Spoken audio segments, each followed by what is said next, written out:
I started going back to the old school earphones with the wire because I it's so know. annoying. Seriously, because I got this new Air, so I don't think it takes old school. I prefer that too, personally. All right. Welcome, welcome. Happy Monday, everyone. Oh, cool. We got Dennis on. Dennis, your phone's been ringing, huh? Yeah, I have. Saturday was pretty busy. I think like 4 calls that I was able to get to. Yeah, Um, I was just looking at the metrics this morning. Um, it's kind of weird because I got my first meeting with Andrew this morning at 11, and I noticed you've received the lion's share of the calls. And in my well, understanding, yeah. it shouldn't be Oh, okay. Never mind. I was in. it shouldn't be Shark Tank. It should be 1 to 1 to 1 is what I was told. Like unlike how it's been in the past, but it seems like maybe that didn't take effect and you're just obviously ready and hungry, so you're getting the lion's share of the calls. Yeah, mainly my concern was just that you said the answer rate was down, so I was just putting focus on just getting to the phone. But I I don't know how appreciate it it. goes about and how that go. The phone's ringing. I'm answering. So Yeah, good job. Well, everyone's answer rate's pretty good. I think the lowest might be 60%. But when you only have 8 calls, I think since Wednesday, 60% means what? If you 2 calls came in and you went after one of them essentially. So, okay. but of the 7 calls or actual pickups, 4 appointments were set. So that's pretty good. That's pretty good. Yeah. Good job, guys. And so the reporting, the numbers are just kind of coming out online. And so there's not a whole lot of data to really measure anything, but um, I did catch that expectations, Dennis and team, in the past, we were allocated 35 leads commitments of direct connects. And I did find on the site that we should be expecting somewhere around 55. So it is more than, they say just expect 35 over the next 60 days, but there's a window of expectations and the number was like 53, I want to say, direct connects. So we should see that like that's an additional 20. I would say that's probably 40% increase. If I'm guessing 35 to 40%. So um I recap. have a question, or I guess Yeah. something. So I guess a forewarning for people. It can seem overwhelming, and I think that we just need to figure out like what's manageable, like what's the standard, so we don't feel overwhelmed. Does that make sense, Scott? Like, so I think just Yeah. trying to get a handle of things, or have your time set, or I don't know. I think we just maybe should break something up like that. Here's um the way I think it's going to go based on the little coaching I've had on the program on how Zillow wants us to do it. Again, this is just the accountability aspect. For newer agents, the goal would be to receive around 8 connections a month. And for someone like Dennis, who's been doing this for a while, Dennis would receive somewhere between 12. And if he's doing a really good job and able to maintain it, and he wants to, I think I have the power to turn it up to 15. So we're just going to kind of ease into it. And then, like Dennis's feedback, this is why we're kind of learning together, where it's going to take a lot of feedback from you to tell me, how you're feeling. Is it too much? Is it too little? And we're just going to kind of, pivot and adjust as we get accustomed to the process. All right. Okay. Um, so, all right. The other thing I think I wanted to cover, Dennis, did it look different to you in follow-up, boss, with the stages? I haven't noticed yet. Okay. I'll let you know like in 10-15 minutes. I'm on my way to the office Okay. I because know I that. mostly everything was on my phone, and then I went to the computer just to add them to our local, but that's it. Okay. All right. I thought it looked different to me, but possibly not, perhaps not. Okay. So a couple other housekeeping things. So key tech, and that this is where I'm going with it. Key Technologies is working behind the scenes, and I thought that's what it looked a little bit different. I know we're not supposed to be like they said it wouldn't be in a full effect until July 12th or something, but it looked like things were different to me.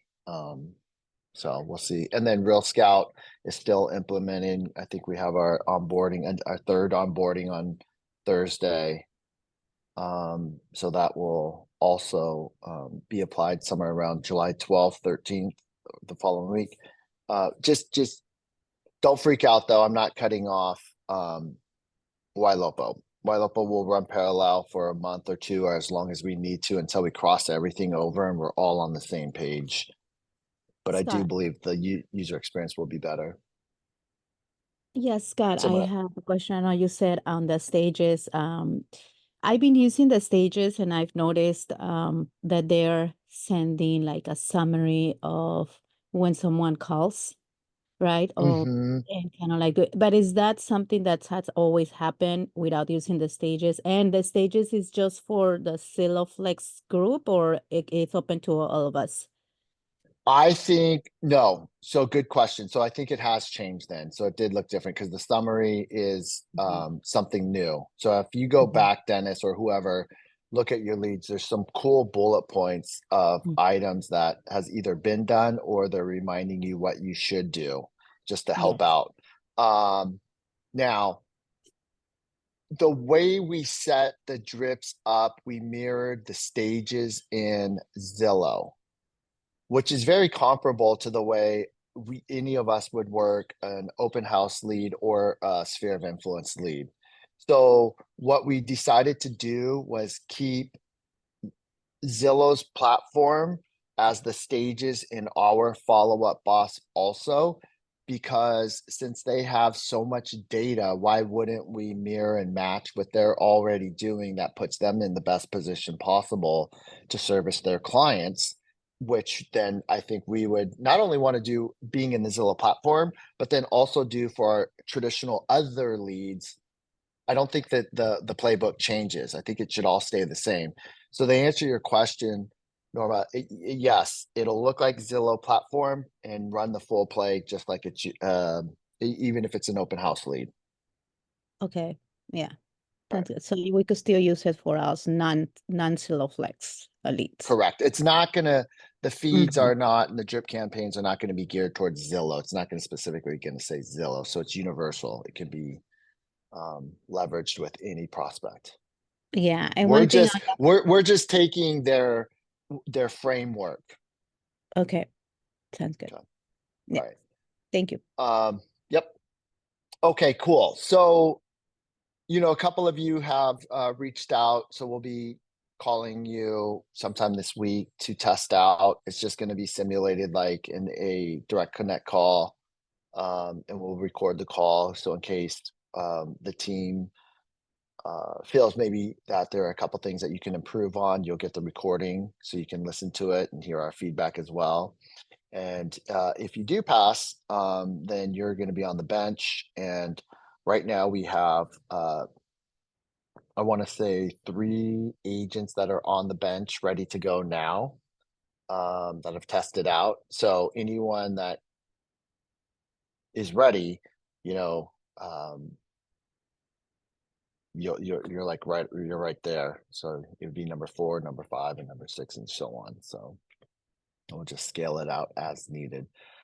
Um, with that being said,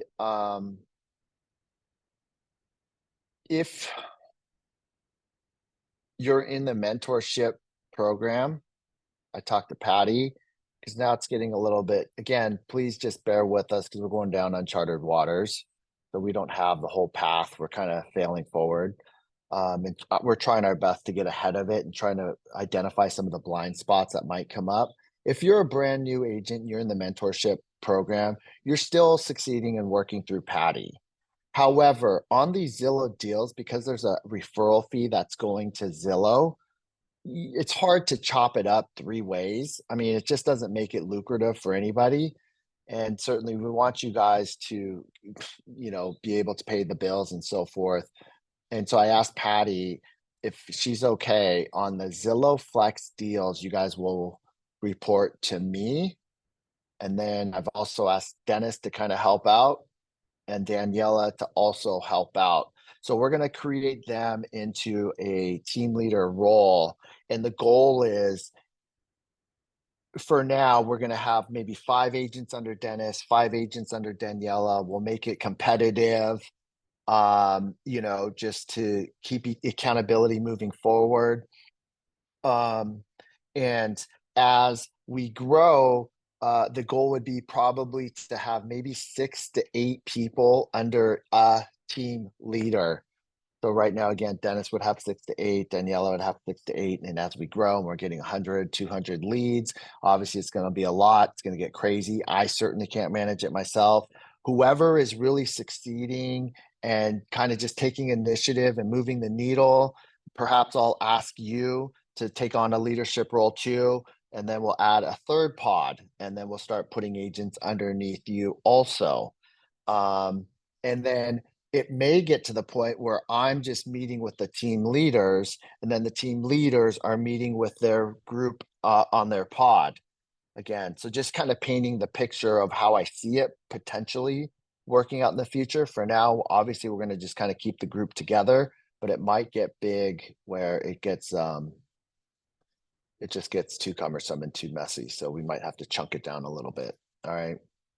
So if you're ready to test out, just send me a Slack, let me know. We'll put you in queue. I'll coordinate with Venus and Psych, and then we'll probably call you within the next week and test out. All right. Now, remember, you still need to have Zillow Academy completely fleshed out. Showing up on script practice is definitely coming into consideration. And follow up boss, drip campaigns, understanding and knowing how to navigate through the CRM system, setting people up on YLOPO stars, home searches, right? So you still have to scratch the surface in those areas. High note too. These are all things that are going to help towards your conversions. All right.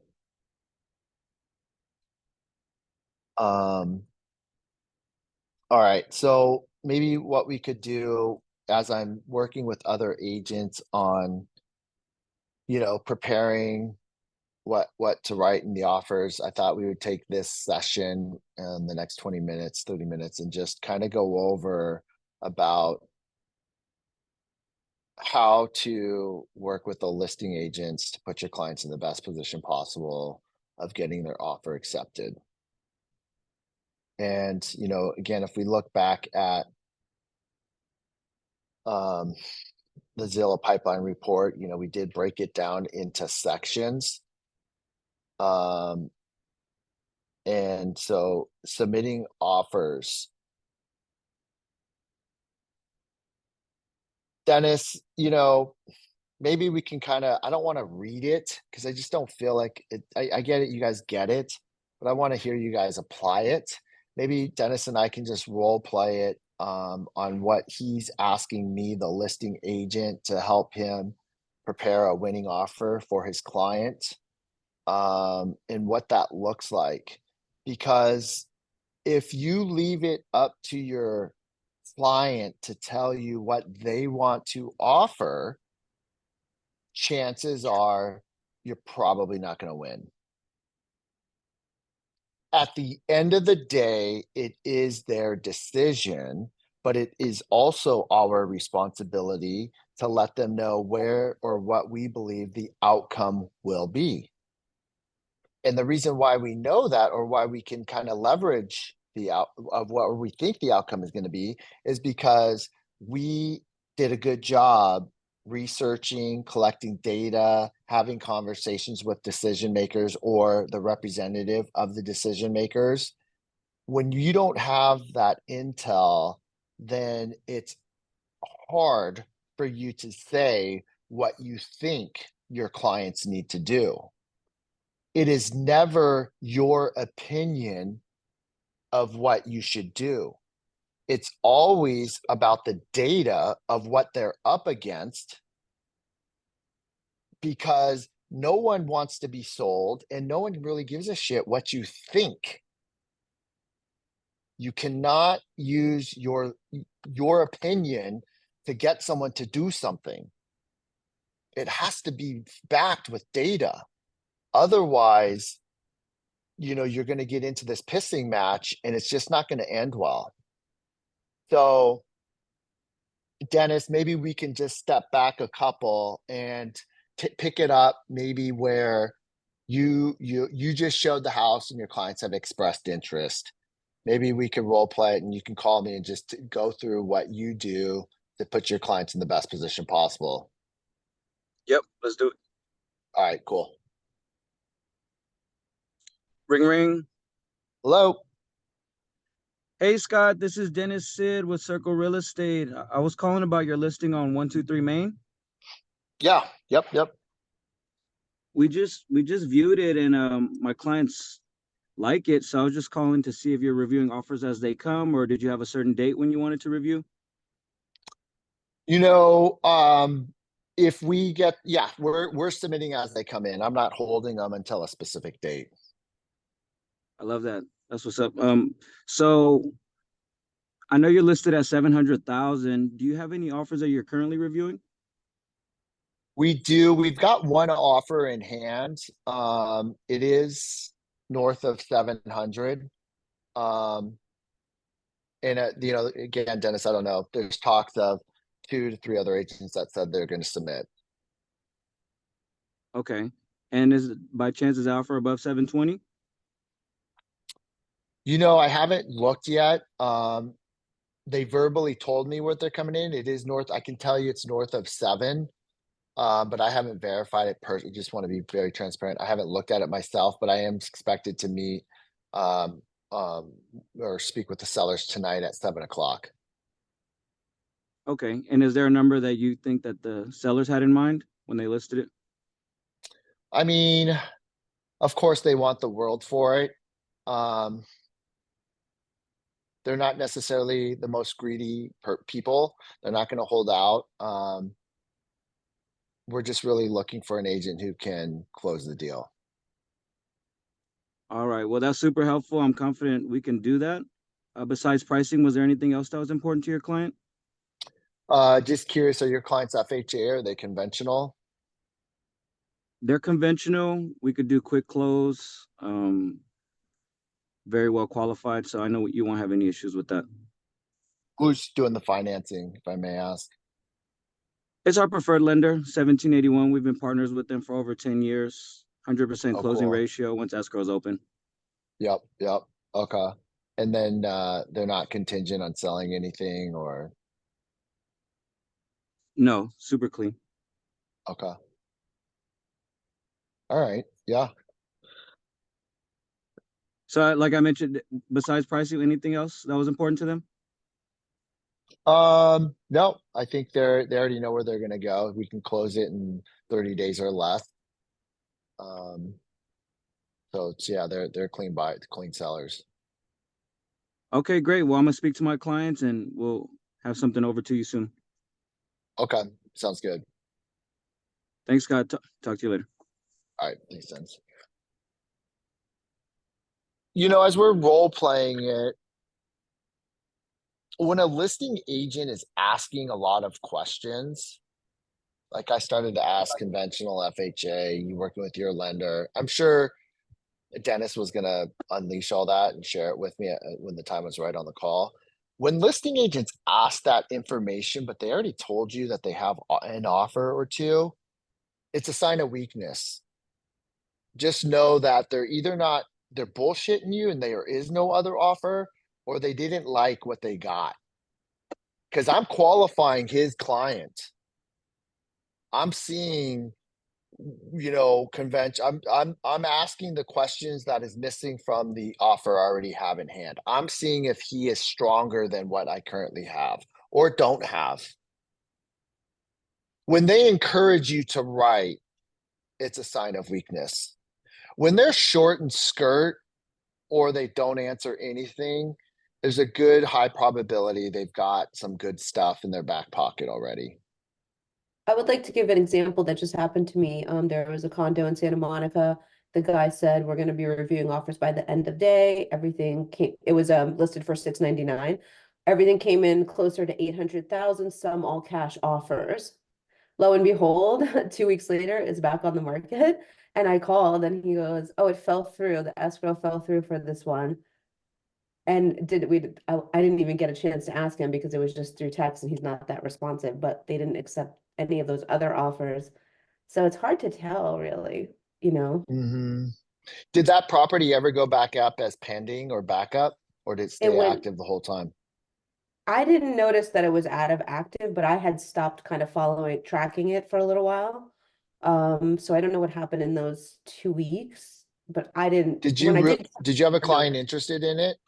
Yeah, I did have somebody that was thinking about looking at it, but they were like contingent on selling their house and a bunch of other Oh, things. yeah, yeah, yeah, yeah.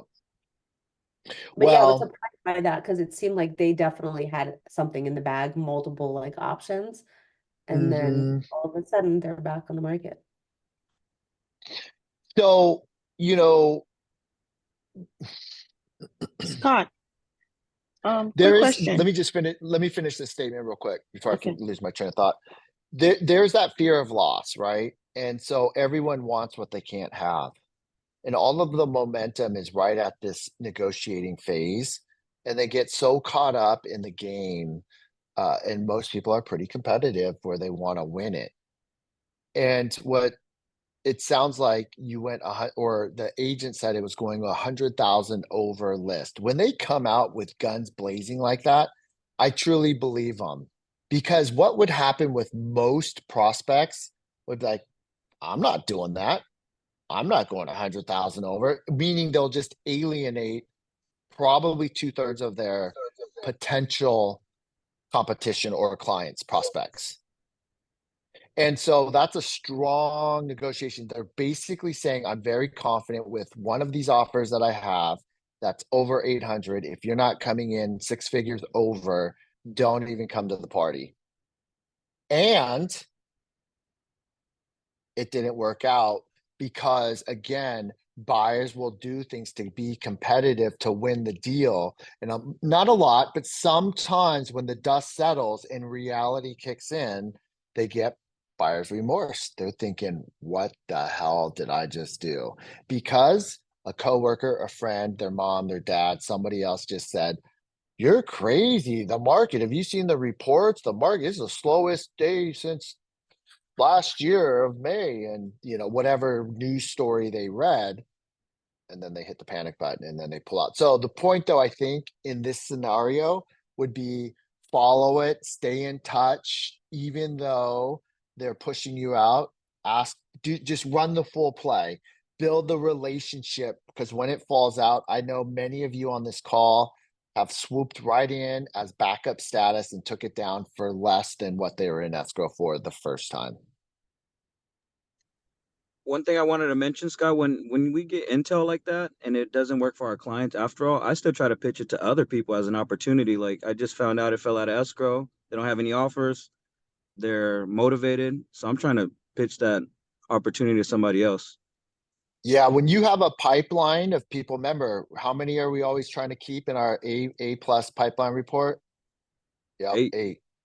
That's right. So if you've got a good pipeline because you're grinding it, you should have you probably have someone right there ready to fill it in and take over. It's tough when you only have 2 people you're working with. Tough. Lizette?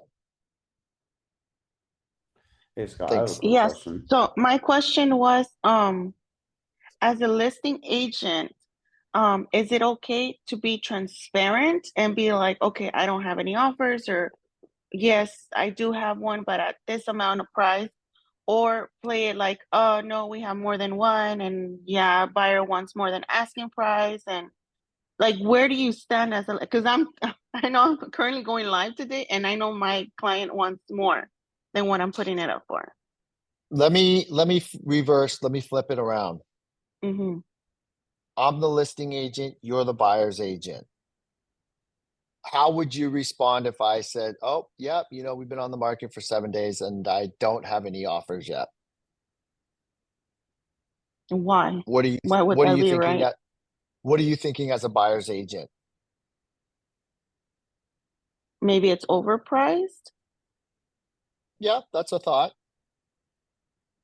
Maybe there's no sense of urgency.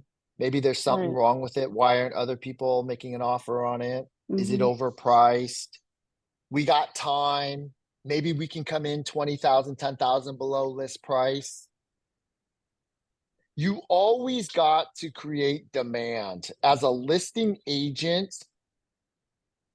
And this is why they say, well, I don't want to say they say, this is why listing is the top tier of what we do. It's the good, the best negotiators. Mm-hmm. We can play a good hand of poker. So you have to say, because your fiduciary responsibility, while being ethical, is to get Mm-hmm. top dollar for your sellers. So the way you're going to do that is create demand and the fear of loss. Lizette, it's a great question. I am expecting an offer to come in tonight. And I've had probably 6 other agents say that they're going to write. As you know, we just listed 72 hours ago. We just had our first open house and we had 60, 70 people come through this weekend.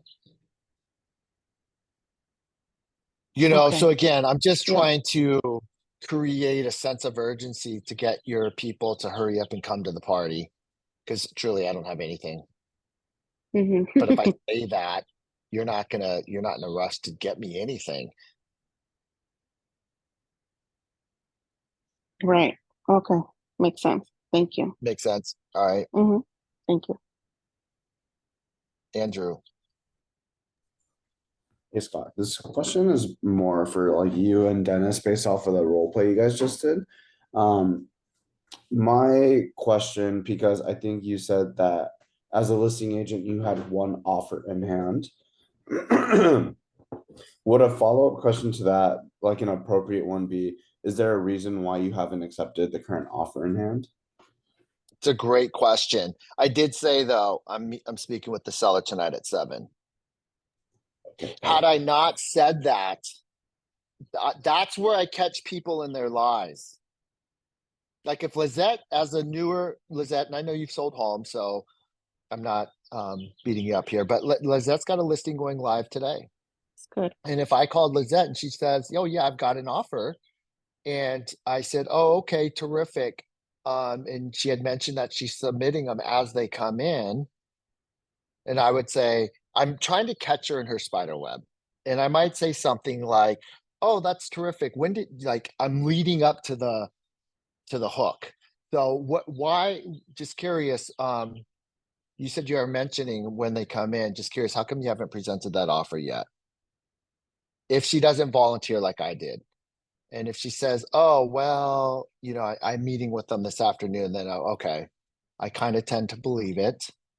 If she's just kind of not too sure about when she's going to meet with them, then I would do my next follow-up question would be like, just curious, well, why, is there something that you don't like about the offer or something you have reservations on and you're not too excited about? And dive deeper into that and try to expose it. Got it. So Thank I you. just had a, sorry, Scott, go ahead. Oh, you're good. Okay, so I just had a situation right now while we're on here. I took my clients yesterday to go see a home. They absolutely loved it. But on the way to see the home, the agent called us that they had just accepted an offer, even though they told me they weren't going to review offers until the evening. But he's still asking me for feedback and if we want to be considered as if anything happens with that escrow. So I don't know if I should be putting an offer in or just kind of waiting to hear from them. One, just me personally, I probably would call him out and say, hey, just curious, when I made the arrangement to show your property today, you said I have till tonight. And now you're telling me you guys have already accepted something. Did everyone execute the purchase agreement because my clients are ready and excited to write? I'm Okay. trying to wiggle my way in. If that shit is not executed, I am putting my foot in that door so he can't shut it. Because he told me that he wouldn't accept. And so if I get him on the phone, I'm gonna say, can you just work with me on this? Just because I've got egg on my face. I drove out to Cathedral City to show this property because you said I had time. And now my clients are in love with it. And now I've got to go back to them and say, you already accepted an offer.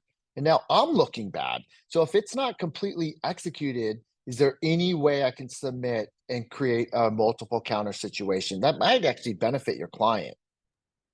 That's a good idea. Thank you. We'll do that. You know, because that just sucks. Because it now, what do you tell your client? They judge us. They come back to us and like, well, why are you showing me something that's not available? Why are you wasting my time? Is kind of what they're thinking. They may not say it, but I can feel the tension when I report back to them on the phone. I can feel that energy just shift. Definitely. They were disappointed. Right? And then we're having to kind of twist the story a little bit to protect ourselves. Now, I'm going to guess this is part of your sphere of influence, but if it's a Zillow lead, they're judging us and saying, this agent is a Yahoo. They don't even know what they're doing. I'm going to go on to the next one when it's truly not your fault. So now you got to kind of come up with a game plan when you report back to the client to save face, to keep them connected to you.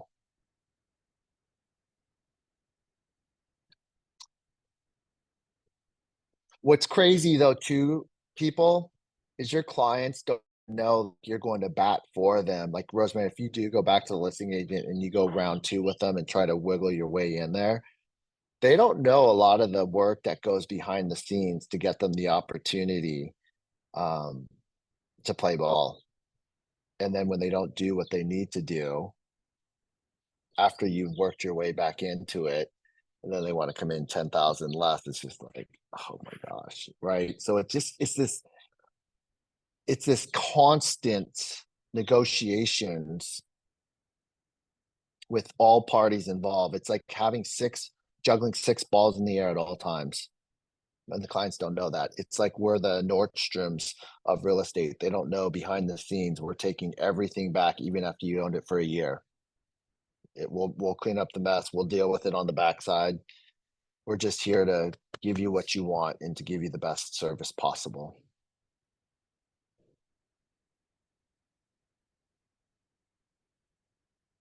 So here's another huge tip. When you're writing, as we've already, we share together,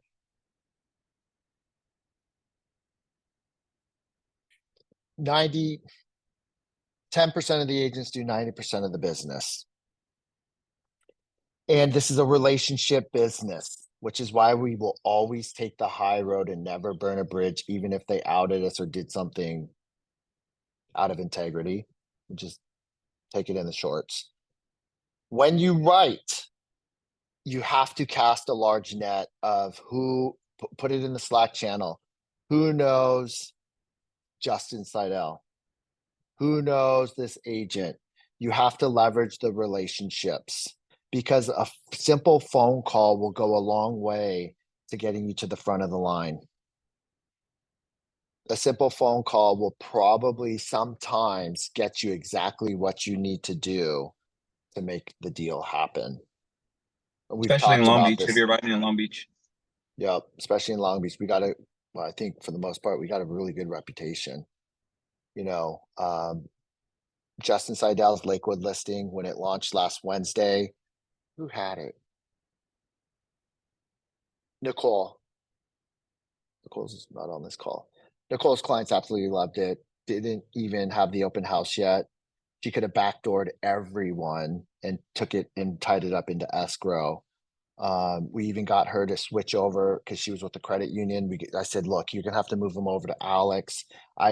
The reason why is because when we put our reputation on the line, you guys got to close it. You got to make sure that your clients understand that we're we're giving them the answers to the test.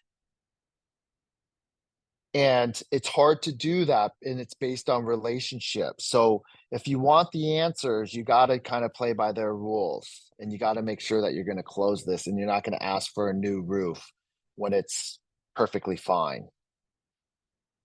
Unfortunately, her clients couldn't go conventional because in the townhome was not FHA approved. So I sent Justin a text right back. You know, we had a conversation. He told me exactly what we needed to do. Nicole got involved. Alex got involved. The next morning, they couldn't go conventional. It was not FHA approved. They couldn't do an FHA spot approval. So that didn't work out. Fast forward now, they have 6 offers. They only had 1 on Thursday. Now they have like 5 or 6. Many of you probably know this Lakewood townhome. And it's substantially over list price. Natalie has a client that wants to write on it. So this morning, Justin and I, once we get off here, he's going to tell me, he's going to share without telling me exactly where to be, but I'm going to play the temperature gauge, exactly what Dennis said. Are you north of 630? He's going to say yes. I'm going to say, are you north of 645? If he says no, I know exactly where I need to be. By the way, do you think if we leapfrog the majority of the other offers that you have in hand, do you think your clients would go ahead and accept my client's offer? Or do you see them wanting to multiple counter back everyone? Because if they counter back everyone, I might ask them, you know, maybe I'm just going to come and join the party then.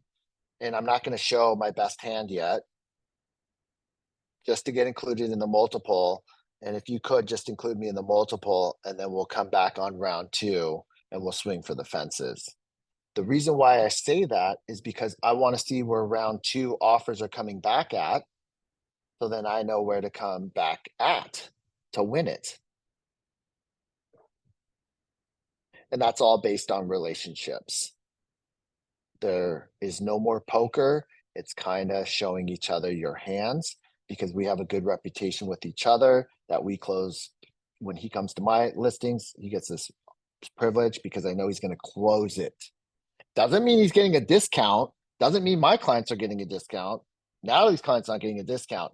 It just means that we're going to be able to put him in the best position possible to hopefully get the acceptance.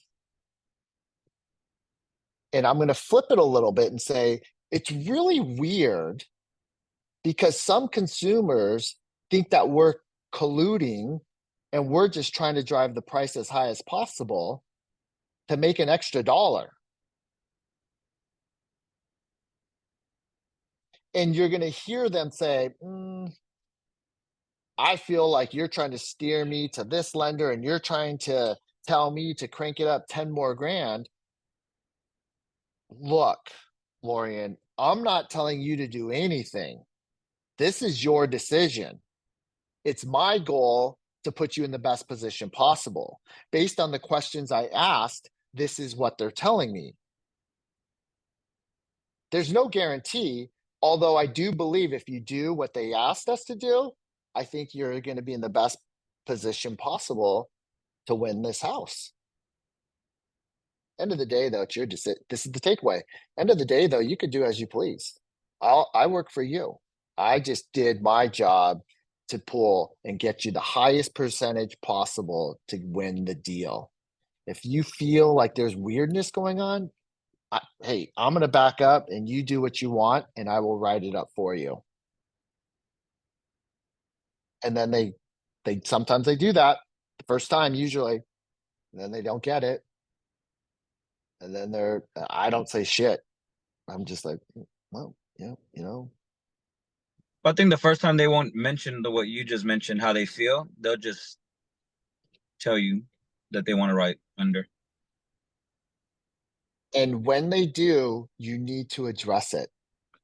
Remind them. Dennis, just curious.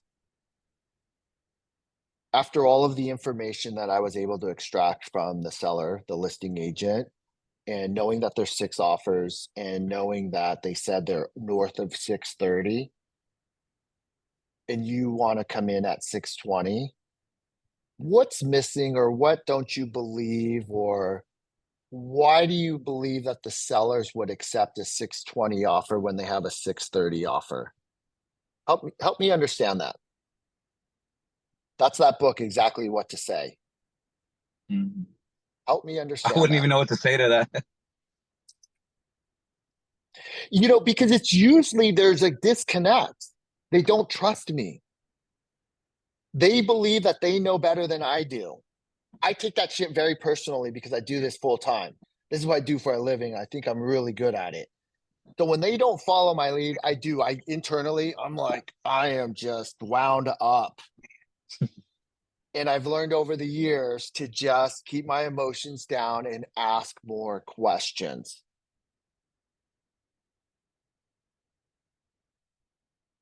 Dennis, I'm happy to write it up at 6:20, but knowing that there is one at 6:30, that usually tells me that there's something that maybe I missed or haven't answered, or there's some concern for you. Which is it?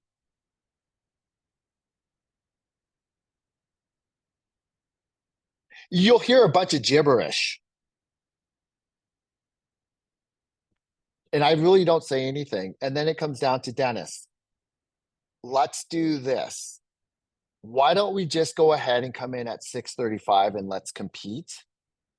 And if we're fortunate to get an acceptance, you still have 17 days to pull out for any reason. And I can get 100% of your deposit back. If they accept another offer, though, there's nothing I can do to get you into it. At least if we get an acceptance, you have a choice over the next 17 days if this is the right investment for you. You're not locked into anything. How does that sound? If they still say no, then it is what it is. But that's usually my hook to get them back and just say, you know what, you're right. Let's just go ahead and do that. So this is the part where it gets a little tricky. And this is how, this conversation, this is how we get deals accepted. There's always a way in a different angle to hit it. You just have to have options. You have to give your clients options. You have to let them know percentage wise what is the possible outcome. It's never, I think you should. I believe you need to. They don't care what you think. That is the worst thing you can do because that is selling. Nobody wants to be sold anything. It is not you.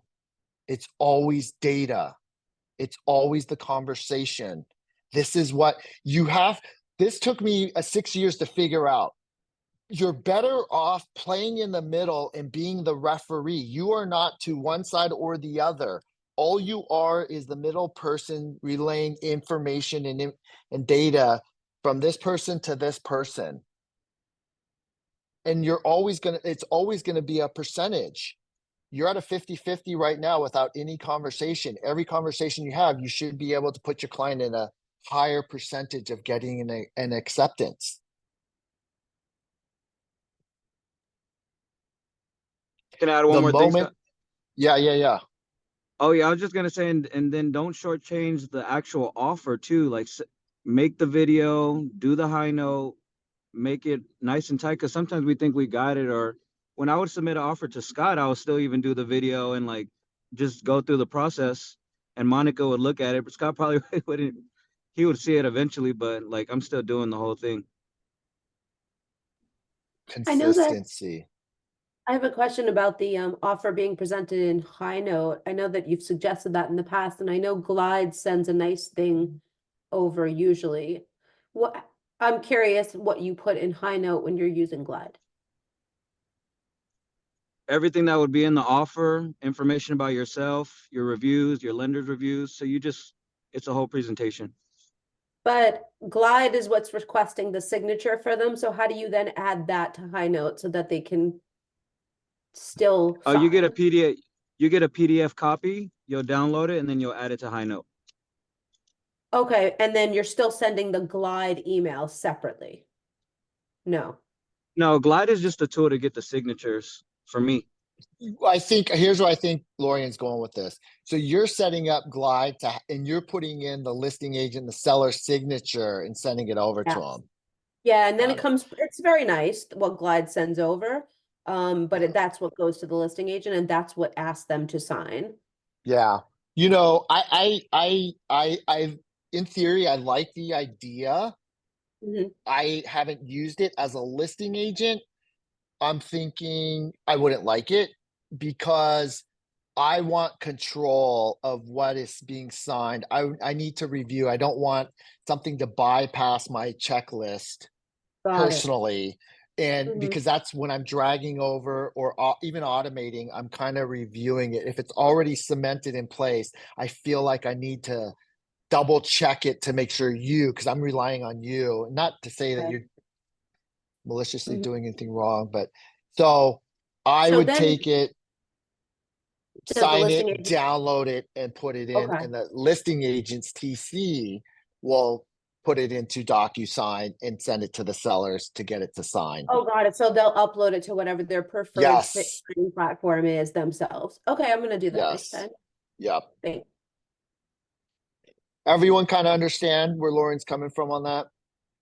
And if you're not using Glide, I strongly encourage you to over win forms. It's way better, user friendly, aesthetically pleasing, simple, It's really great. clean. Yeah, you can do a lot on your phone too, where DocuSign's a little clunky. You mean use Glide to send the offers to sign for our clients to sign them? Yeah, well, you fill it out and then it connects to DocuSign and it sends it right over. And it puts everything where the signature should be for your client. Okay. Yeah. Thank you. All right. Okay. So really, this is on the negotiations because this is where you guys are all going to do an amazing job converting the client, ALMSS. You're going to do an amazing job meeting out the appointment. You're going to do a fantastic job showing them the home. Remember, showing them the home is where you're building the rapport, where you're building LP Mama, location, price, asking those questions, hypothetical scenarios, right? You got to start leading them visually through the next step. Adrian, if you were to make an offer, just curious, were you planning to go all cash or did you need to obtain financing? Just go with it on the flow. You know, have you had it? Oh, you haven't had a chance to speak to them. Would it make sense if I were to go ahead and connect you with Alex, or I've met you on Zillow. Perhaps you might be more comfortable. Would you want me to introduce you to Zillow Home Loan Rep? Either one of those be of benefit to you.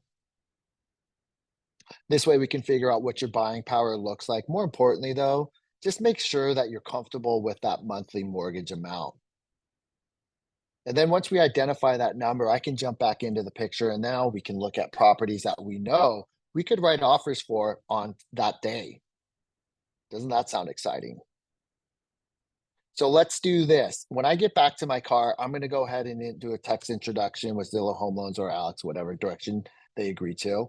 And then I'm going to let you two connect. And then I'm going to go back to the office. And when I get to sit down, I'm going to hone in on your search a little bit more. I'll wait to see what you're qualified for. And then I'll send you out some new listings. And then how does your schedule, assuming you can get all the documentation over to Alex within the next 48 hours, let's say, does your schedule Thursday work same time or might the weekends be better for you? Okay, Saturday and at 10 o'clock. All right, terrific. I'm going to send you a calendar invite when I get to the car. Also, I'm writing all this down. That's a lot of shit now, right? But we're on top. We're leading them. We're taking them down this path. We're showing them and teaching them the experience of what it looks like to work with us. There's no wiggle room. Like you guys are going to be so tight that the consumer is not going to think that they are not with the right agent. There is no way they are going to poke holes in this process. There is no way they're going to go back home and say, I'm not sure I really want I'm not sure I really want to work with Scott. It could happen, but it's going to be marginal. Saturday at 10 a.m. Terrific. The calendar invite is going to go out. All right. After then, I'm going to send a video text. Hey, Lorian, great hanging out with you today. Pleasure getting to know you. I've learned a lot, more importantly, about what you're looking for in the next investment you want to call home. As promised, the text went out to meet with Alex at your time. Hopefully you guys can meet up in the next 24 hours. And I'm looking forward to Saturday at 10 a.m. Boom, send it out, gone. They already got high note and all these other things. Now we're just waiting. Tomorrow, Alex, hey, did Lorian get in touch with you? No, I haven't heard her. I left her a voicemail. Oh, really? Did she even try to get back to you? No, she didn't. Okay, I'll hit her up. Hey, Lorian, it's Scott. It is the next day. Just want to remind you, I know Alex tried to connect with you last night. Again, I'm excited to take you to these properties on Saturday at 10 a.m., but we got to get this financing in order first. I don't know what to pull in at what price range. Are you able to connect with him sometime today? Can I help bridge the gap? Lorian doesn't respond again. The next day, hey, Lauren, not sure if things changed for you. I know you're extremely busy. Again, you're constantly pushing them, right? Because they wanted to. You can't assume like they are ghosting you and that this process is just on their time and you're just going to wait. It just doesn't work. I'm not saying be overly aggressive and be inconsiderate. It's that when we met, this was a priority for you. So I want to make sure that I'm not dropping the ball and I'm there to help them move forward. I have a Hey, question Lauren, about it's that. Scott again. If I'm moving too fast for you, just let me know. I just know when we met last Saturday that this was a priority for you. I get it. Life happens. Just I don't want to be annoying. That's for sure. Well, I want to run at your pace. I know that when you're not doing Zillow, you can do whatever you want really, but with this, but for Zillow, at what point is there a point where you have to make sure they're pre-qualified, pre-approved? I might have missed that last No, session. there isn't. There isn't a point, but you should after your first meeting LP mama them and know where they stand and check out their motivation, figure out their sense of urgency. Are they pre-approved? Or are they not? Okay. And I will say this, whether it's an open house lead, cold call, door knock, even SOI, I don't want you guys to think that it's a different play that we run for them. I think you still run the same play. You're maybe not as aggressive. But again, though, I don't want you to translate and think aggression or aggressiveness is being inconsiderate or not professional. You're still kind of helping them and guiding them through the path as quickly as possible.